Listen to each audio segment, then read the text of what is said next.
Ladies and gentlemen, welcome back to the predictions and breakdowns. Today we're taking a look at UFC Fight Night, Brandon Moreno versus Lone'er Kavanagh, which is taking place this Saturday on the 28th of February 2026, starting at 5 p.m. Eastern Standard Time. We're going to go through the entire card, starting with the early prelims and ending with the main event, and I'm going to give you a quick 30 seconds on why I've been gone for the week. I know I gave you an excuse the last week as well as I was gone for a week. My power supply unit did fry. We had a bit of an electrical fire. And I don't know if you can tell by the beauty marks and the fact that I look like the polka dot man, but I did unfortunately catch a viral infection, I believe, from my gym. There was no antibiotics I could take. I was in massive pain for the last couple days. We are finally getting back to business. Unfortunately, I do not have a recap and breakdown for the last card, but hopefully I will get it done this next week or something. I'm only really getting energy back to do this now. As bad as this looks, it does look the same as on my feet. It was pretty insane, I'm not gonna lie. Let's just get right into the recap, or the predictions and breakdowns, excuse me. And yeah, we don't need to talk about it. I look goofy. It is what it is. First, the early prelim opener, that is Wes Schultz versus Damian Pinas, or Pinas, whatever you want to say. I'm going to go with Damian to win by knockout. I think Wes Schultz is a very good wrestler. He's got some really good submissions on his record, but the fight against Mario Minjaj, or whatever his name was, I mean, it kind of was a bit of a layup for him, I'm not going to lie. I don't think the guy really stood a chance whatsoever. I don't think he really even fought that often. He's fighting out at Cage Warriors, where he's fighting super easy guys, and he's a pure submission guy against Wes Schultz, who has really good grappling, really good wrestling. Damian might be in a bit of trouble when he gets to some grappling scenarios. He didn't look that bad against Vitor Costa, but Costa's a guy who likes to, throw hands himself. He really wants to win by knockout. He's one of those guys that wants to get a big highlight and try and get into the UFC a bit quicker. Wes Schultz, again, I don't know, dude. When you're coming from the Contender Series and you've already lost once, you got knocked out, I'm a little bit declined to pick you, because Damian has actually shown that he's decent enough to not allow takedowns. He is a bit of a round one anomaly. I would probably stay away from this fight, honestly. Maybe under 1.5 rounds is where you're sitting, but I think Damian can get it done. I think the knockout capability is really there. If this fight does go past the first round, though, I'd probably be looking at Wes Schultz on a live bet money line, if you're into live betting. But if you're just based on predictions, you're just doing your Tapology stuff, I would just give a little pick on Damian Pinas to win by round 1 knockout. I think it's just a little too clean of a boxing artist on the feet. I think Wes Schultz has a bit of a problem with that. I think he gets tagged too often and he kind of shoots in bad takedowns. Gets lucky with guys who don't really know wrestling that well, but against guys like Mansour Abdul Malik basically just sat on top of him and just beat the shit out of him. I'm going to go with Damian Pinas to win inside distance against poor Wes Schultz there, who's getting a crack in the UFC finally, but really should not be there in my opinion. Next on the prelims, Eric Silva versus Francis the Fire Marshall. We're going with Marshall to win by decision or knockout. I think Francis Marshall is one of the greatest talents featherweight has ever seen. I think the fact that he's 8-3 is a little bit misleading on his record. He did beat Marion Santos, in my opinion. A very close fight with William Gomis, which is very impressive for who he is. A knockout loss against Isaac Dulgarian, but Dulgarian is such a high-level prospect that it doesn't really matter. Again, kicked out of the UFC due to the awful rigging of the Yater Del Valle fight. Thank you for the money, but it was a rig. We all saw it. He did beat up Connor Matthews as well. Dennis Bajuka, a split decision, which should not have been a split decision. Got robbed with Marion Santos. Now he gets gifted Eric Silva. It's nice of the UFC to be gifting him something like this and trying to get Eric Silva out of the UFC. I think Francis Marshall can really make a use of it as well. I think he's going to get a finish, and I think he's going to get a nice highlight on his record in an older man that is Eric Silva. Give me Francis Marshall all day, inside distance. Excuse me. He's just got so much more power. He's got so much more skill, and he's so explosive on the feet. His wrestling's beautiful. He's got all of the levels of a high-level mixed martial artist, and he will be able to take Eric Silva to the chop house. Next on the prelims, Ernesto Carrascate against Regina Taryn. We're going to go as or Kariscate. We're just gonna call her Ernesta. I thought it was Kariscate, and the more I'm looking at it, the more I feel like I'm wrong. We're gonna go with Ernesta to win over Regina Taran. Taran is a newcomer into the UFC as well. She's kind of getting gifted an entry point because the division is a little bit light. They are fighting at a catch weight at 130. Ernesta is weighing in a little bit under. This gives me a bit of an inclination that Regina is on a short notice, which she is. She did fight 2.5 months ago. This doesn't give me a whole lot of clarity because I'm pretty sure Ernesta was already fighting in a camp. I'm pretty sure she was getting ready for this. And Regina Taran getting lobbed into the UFC like this. They are fighting in Mexico City as well. She is fighting in front of her hometown, but that gives me all the more inclination that she's going to kind of burn herself out in that first round looking for a knockout, seeing as she's a pure knockout artist. She only finishes fights, and she's only had one decision in the last 2 years, or 4 years, or 5 years. Jesus Christ. That's a little insane. I don't know. I just see Ernesta being a little bit more heavy-handed as the fight continues. She did beat up Carly Judice, who was a nasty inside the distance finisher, who still is as well. But Regina here, similar feet, similar on the feet as well to Carly Judice. Similar stature, doesn't really mix it up though, and chooses just to stay up on the feet and just throw bombs. That doesn't really work out, and usually the 21-year-olds who are young like that and throw like that, like Alice Pereira, who was inside the UFC as well, she got fraud checked pretty quick. She got beat up by Montserrat Rendon, and these fight odds probably shouldn't be close. We're going to go with Ernesta Kariscate to win via decision or knockout. I think Regina is just going to get a little bit tired as the fight progresses. I think a lot of people are on the Mexican just because we're in Mexico. They might rob Ernesta.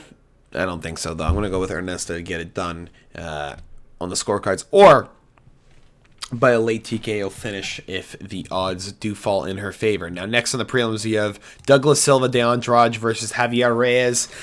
I was actually thinking about this as well, but then I remember that Douglas Silva de Andrade is almost 41 years of age. He also did not get medically cleared for his last fight because I believe he was fainting in the back room on the night of the card, like right before his fight was supposed to start. And Javier Reyes, being a nasty finisher that just got gifted into the UFC from an easy win over Justice Torres inside the Contender Series, where I don't even know how those odds were close, but he beat the shit out of Torres and he knocked him out pretty clean. Reyes got 5 inches of reach. Silva's really good. He's a really good, like, all-around mixed martial artist. But at 41 years of age, I don't think I can confidently pick him to go through, 3 fucking rounds with a big guy like this at featherweight, too. Oh, man. Like, you're going up 10 pounds for what? I understand it's because you're older, but, like, going up 10 pounds is not the fucking way to go. And he usually lost. I mean, anytime he fights a big guy like that, he always loses. I'm a little bit worried for him here. Javier Reyes is just big, man. He's got really good finishing capabilities. He doesn't really give a fuck. He was good in the LFA. He was pretty nasty in the regional scene, and he gives me a lot of scare when it comes to Douglas Silva running in on him. I think he's going to get clipped, and I think Javier Reyes is just going to take advantage of him being a little bit slower than he usually is. I'm going to give Javier Reyes the shot here as a moneyline pick. The knockout is probably tempting, but if it's anywhere close to like plus 150, don't take it. It has to be plus 200 or better because Javier Reyes hasn't even proved himself yet. You can't prove yourself against Don Andrade, who's been in the UFC for fucking ever like that. Next on the prelims, you have Christian Quinones versus Chris Muntino. I'm not going to lie. I like Chris Muntino to win on the scorecards. I think Muntino's actually improved quite a lot inside the UFC. He did get clipped by Malcolm Wallmaker, but Wallmaker's just like an absolute precision striker who looks for one-shot capabilities. And Chris Muntino is a guy who looks to kind of just mix it up and go for 1-2 shots. And I think Christian Quinones has always been kind of a guy who throws together multiple combinations and tries to finish you with multiple shots rather than just one big shot. And Chris Muntino has a good chin. Maybe not so anymore after the knockout loss against Malcolm Wallmaker 8 months ago. I mean, I would have taken a full year off if I was him. But realistically, he got beat up by Sugar Sean. He took that really well, actually. He arguably could have went the full distance like that. Christian Quinones, do I think that he can last 3 rounds throwing bombs? Probably not. I think he's probably going to get tired in the second or third round. He does get choked out as well because he has poor ground game. But Chris Muntino, man, he does have he does have multiple like mix-up capabilities. He looks pretty okay. I mean, he got knocked out by Guido Contini though. Like I don't know, bro. It's just on the value side of things, giving a 5.5 to 1 underdog to fucking Chris Moutinho is a little bit wild in my opinion. I would have to give the value side to Chris. I think Christian Quinones is just kind of bad. I think they're just giving him another fight in Mexico. If he loses this fight, they will kick him out of the UFC very quickly. He beat Zhao Long, but Zhao Long has improved so far since that. I think if they fought again, Zhao Long would actually beat the shit out of Christian Quinones. And every time I watch Christian Quinones fight, he actually gives me fucking hemorrhoids because it just bothers me so much how he just doesn't throw, and he's 30 years of age and he looks like he's 404. I'm just going to give Chris Moutinho the benefit of the doubt. This is going to be my underdog pick of the week, honestly. Give me Chris over 1.5 rounds. Let's go to the decision. I think Chris is just getting through it, and I think he's going to be looking brighter on the other side of the tunnel. Next on the prelims, you have Macy Chasson versus Aline Perez, and we're picking Aline Perez. It's not even close. She's just so good. She's improved so rapidly. It's actually insane. She beat Carl Rosa, which is absolutely fucking ridiculous as well. It was actually very impressive to see that as one of her wins. And then you have Macy Chasson, who just looks fucking questionable, honestly, against Yana Santos. Looks really bad against Ketlin Vieira. And then you have Aline Perez, who just, in all of those aspects, she would beat the shit out of those two girls, and she would continue to maul through. Honestly, through the division.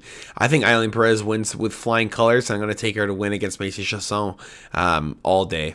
Just give me it. I think she's just that good, and I think she'll get it done. I think she's just so much more improved and so much better than what Macy Chasson has put out in the last 2 years. Just give me Aline Perez all day. Even though she's the smaller fighter, she'll still find a way to win no matter what. Next on the prelims, you're looking for a finish here, but Jose Medina versus Ryan Gondra. I guess you're going with Gondra to win by knockout, but Jose Medina is so fucking good and so durable. I really don't know. The fact that he got rear naked choked by Dusko is bothering me a lot. Ryan Gondra is probably going to knock him out. He did get a nasty knockout over Trent Miller, a little bit of a gifted one. Excuse me, fucking Christ, I'm so tired. And Ryan Gondra, I don't know, dude. He looks really good. I just don't know enough about him. I guess we'll go under 1.5 rounds. Ryan Gondra to win. I guess he's just going to torch Jose Medina any way he can, and if he doesn't, we're going to start looking a little questionable as this fight goes on. All right. Let's try and get done to this main card so I can run away and go get some water for myself. Next, to start off the main card, ladies and gentlemen, again, if you're looking at the end of the prelims or the start of the main card, you're looking at a finish usually most of the time. You're looking at people they love to put on highlights because you want to try and drag people into the card. So you're looking at Santiago Luna versus Angel Pacheco on the start of the main card. I'm going to go with Santiago Luna to finish Angel Pacheco inside distance, probably the first or second round. Pacheco looked pretty decent against Danny Silva up until he got tired, and that's where I think Border Boy here is just going to start fucking mauling him. He's a finisher. He knocked out Kwang Lee with a nasty left hook and put him out cold, and Angel Pacheco is not really that good at moving his head, and he gets clipped on the chin quite often. He has been rocked pretty bad against Danny Silva as well, and Danny Silva unfortunately was just tired and couldn't finish it. Santiago Luna, will finish it. He will easily finish it, and he'll put him out of his misery probably very quickly. I'm going to go with Santiago Luna inside distance, probably the second round, but I'm just not picking it. I'm just going to go inside distance because it's probably going to happen quick. I just don't know when. I don't know. Pacheco, he probably shouldn't have gotten to the UFC. I guess they just got in because of a dogfight, but he hasn't really improved since going through the UFC PI or anything, so I'm a little bit questionable about what he's doing here so far, and he's kind of gotten some good fights as well, and they should have won, but anyway. Next on the main card, Emmanuel Rodriguez versus Kevin Borjas. We're going with, I don't know. I guess we're going with Rodriguez, but I don't really know a whole lot about him. I'm going to be 100% honest with you guys here. Okay? I'm going to be 100% honest. Just let me be 100% honest here with you guys. I do not know a lot about these two. Okay, or excuse me, not these two. I don't know a lot about Rodriguez, and I don't know a lot about Santiago Luna. I know Luna is a lot better than Pacheco, and I've watched him fight Kwang Lee. I haven't watched most of his other fights, and Rodriguez, I haven't really watched a whole lot of his fights, except for the knockout of Canseco. But Kevin Borjas consistently in the UFC has performed under standard. Every time you think he's going to win a boxing exchange, he loses. And anytime you think he's going to lose a wrestling exchange, he wins for some reason, even though he's a boxer. I'm a little bit concerned for him because he doesn't really know what he is, and he doesn't really know what he wants to put his talent into. And I would argue that Kevin Borjas is a broken fighter. I would argue that he actually doesn't know where he is right now, and that he doesn't know what he wants to do with his career. I'm going to go with Emmanuel Rodriguez, who is a Mexican fighting out of heritage, fighting out of want for better, fighting out of the fact that he's fighting for his home country, and Kevin Borjas doesn't know where the fuck he is. I'm going to go with Rodriguez inside distance to win over Kevin Borjas, who's a little bit of a lost, broken fighter. And he gives me a little bit of a concern when it comes to how the non-Mexicans are going to perform on the main card, because now you have Edgar Chairez versus Felipe Bunes, and I want to go with Edgar Chairez to finish Felipe Bunes, who looks consistently shit, has only beaten absolute bums and Jose Johnson and Yuma Horiuchi, Huáscar Cruz, like just absolute terrible fights in the last 4 years. And I think Edgar Chairez is just such a good finisher. He's going to catch Felipe Bunes in something nasty. He's going to have him on the ground, probably in a TKO situation, just hammer him out with some nasty 12-6 elbows and just have Felipe Bunes begging for the refs to stop the fight. The Pitbull brothers just haven't been performing that well as a gym, and Felipe Bunes, unfortunately, is a part of it, and he will have to stick with it for at least one more fight. And Edgar Chairez is going to abuse that factor. I think Edgar Chairez is just so good on the feet as well. He's got nasty hands, and then he just forces you to the ground. Fuck, good luck, bro. He's got 3 rounds of hell in him, and Felipe Bunes maybe got 1. Give me Edgar Chairez to win inside distance, or just honestly money line. Just go money line Edgar Chairez. Money line Chairez, bro. You got minus 250, not that bad. Next on the main card, you have Daniel Zellhuber versus Bobby King Green. And you're going with Daniel Zellhuber to win by knockout, and specifically because King Green has no chin anymore. He leaves his hands down, but he's not as fast anymore. Maybe 10 years ago, Daniel Zellhuber would get beat up by Bobby Green, honestly. He'd be a little bit too slick on the feet and probably be a little bit confusing for Daniel Zellhuber. But Zellhuber is going to walk in. He's going to use a 1-2, and he's just going to pop King Green. He's got 6 inches of reach, and Green's going to be backing up, and a 2 is just going to pop him. If he follows up cleanly, anything long range is going to crack Bobby Green on the end of the chin. He'll get dropped. He'll probably force a takedown and just get hammered out and finished. Or he'll get submitted by some dumb shit because Daniel Zellhuber has some long-ass limbs. Probably a nice Darce choke or something on the shot, but I could see either a Darce choke or a hammer out for Daniel Zellhuber. I don't know. Bobby Green probably should retire at this point. He's not going to, but realistically, I think he's over it. I think he's done, and I think he really should just quit at this point. I love him, but love him and hate him at the same time. I can't watch him anymore. He takes too much damage. I hate to watch him because he takes too much damage, bro. Like the hammer out from Jalen Turner. Jesus Christ, I can't watch that again. Next, we have the co-main event of the evening: Marlon Chito Vera versus David the Doctor Martinez. We're going with David Martinez to win by decision. I want to pick him to win by knockout, but I don't think he'll get it. I think he's strong. He's just not, Chito Vera. Chito got cracked by Sugar Sean O'Malley, bro. He got like fucking chin blasted into orbit, and he didn't do anything. Chito just has, unfortunately, as much as he is entertaining to watch, he just isn't that good, and he really has no business being in the UFC anymore, other than to gatekeep. And unfortunately, he's getting another bad fight because he is still in top 15, and he's got to deal with David Martinez, who's trying to break through that top 15 and break those waves and get. He's trying to get closer to a title at this point. He's just on an absolute roll, especially through Combate Global. This is a good test, though, I guess, for distance management anyway, because he's not going to be able to finish him whatsoever. But David Martinez, easily, minus 280, take it all day. I don't think you can go wrong with that at all. I think it's good value, and I think David Martinez is going to end up winning just by a beat-him-up decision, where Chito tries to go for a Hail Mary in the third. Maybe cracks him, but I don't think he's going to put him out at all. The main event of the evening, I think this is a really easy one, honestly. Brandon Moreno versus Lone'er Kavanagh. Kavanagh gasses, and he's got 5 rounds to try and figure out Brandon Moreno. And I'll tell you what, I do not think Lone'er Kavanagh is going to figure out Brandon Moreno. I think Brandon Moreno got prematurely stopped in his last fight. I think Tatsuro Taira did not finish him. I think he was still okay to go a little bit longer. I think he was just trying to get out of the position. He had to eat some bad shots to try and figure out what to do. And unfortunately, the ref wouldn't give him enough time to, even though he's actively defending as well, he wasn't out either, but it is what it is. Lone'er Kavanagh just doesn't look that good later in fights, and Charles Johnson proved that, chinned him, and now he has to try and prove that he's a bit better in 6 months against Brandon Moreno, who's had top-level talent and championship battles for the last, 4 years? I'm going to go with Brandon Moreno. I think Brandon Moreno is just going to maul him. I think he's going to get a finish on the ground, and I think he's just going to beat the shit out of Kavanagh on the feet, especially where Kai Kara-France got body kicked right to the liver and got finished. I think Kavanagh's in for a little treat in the 3rd and 4th round when he starts getting tired and leaving those hands a little low. I think we're going to start faking up top and start going right to the body, and that liver is going to be wide open. I think Kavanagh's going to get hurt. Brandon Moreno gets a finish, late TKO or submission victory for Brandon Moreno. Now, that's all I got for you guys this week. I will stream probably the live stream if I'm up to it. I have not missed a live stream in a very long time. I have not missed a live stream, I don't think, in years. I try to do every single card no matter what. But this one hurt, guys. I'm not going to lie. This one, dude, this one fucking hurt a lot. I'm going to be 100% real with you guys. Don't hurt anymore. I'm going to be, you guys don't got to feel bad.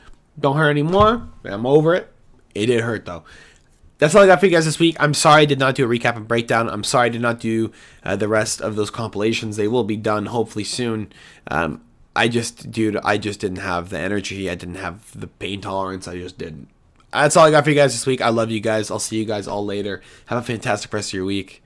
Peace. Mwah!